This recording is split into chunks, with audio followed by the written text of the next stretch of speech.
Welcome to this Gillick Explains video, and welcome to a topic that I have covered before, but I think is worth covering again this year in particular, and that is why you may find yourself having to complete a tax return this year, possibly when you haven't done in the past.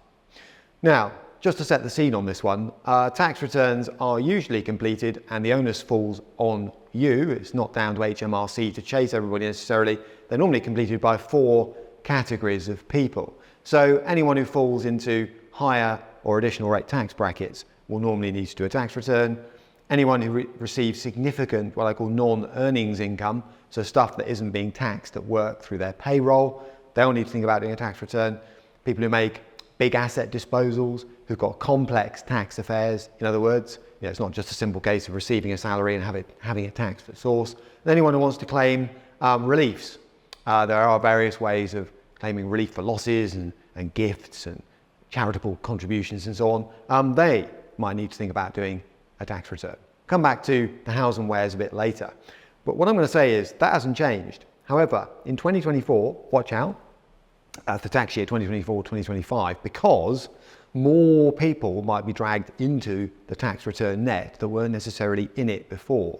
And I'm going to mention a few things in a moment. There's the frozen income tax personal allowance.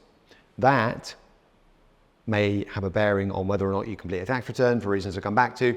There's the lowering of certain key savings allowances, coming back to that in a moment. And there's the issue of capital gains tax and inheritance tax reliefs either being reduced or frozen. And when something's frozen, it's called a stealth tax because inflation can drag up the value of your income or your gains or your assets, and the relief is locked at a historic amount and isn't adjusted accordingly. So let's go through these. The personal allowance. Right, now that's been locked. The personal allowance basically is a way to earn a certain amount of income completely tax-free, regardless of whether you're a basic, higher rate taxpayer and so on. And it's locked at $12,570. All right, and that means there's no inflation adjustment. It's staying at $12,570, future political shenanigans notwithstanding. Now, why does that matter? Well, just be a little bit careful. I'll try and give an example as we go along. If your income drifts higher and higher each year, so perhaps you're a pensioner in the triple lock arrangement, and you're seeing your state pension go up by inflation, which might be a decent jump, or certainly might have been a decent jump, you've got to be careful that whereas you might have assumed in the past that you're well below the personal allowance, it's possible you've actually started to drift above it. So it's worth checking. Then we've got falling savings allowances, or one in particular. So the dividend allowance is now down to £500 in the 2024-2025 tax year. So £500 of dividend income outside of ISAs and SIPs and so on can be sheltered. But if you're the kind of person that runs a portfolio of shares that pay a lot of dividends, just be careful, because it used to be quite a lot more than that. And then you've got the interest allowance of £1,000. Now that isn't going down, but of course, with interest rates having risen recently from a base of close to zero, people who perhaps weren't worrying about interest income being taxable might have to now.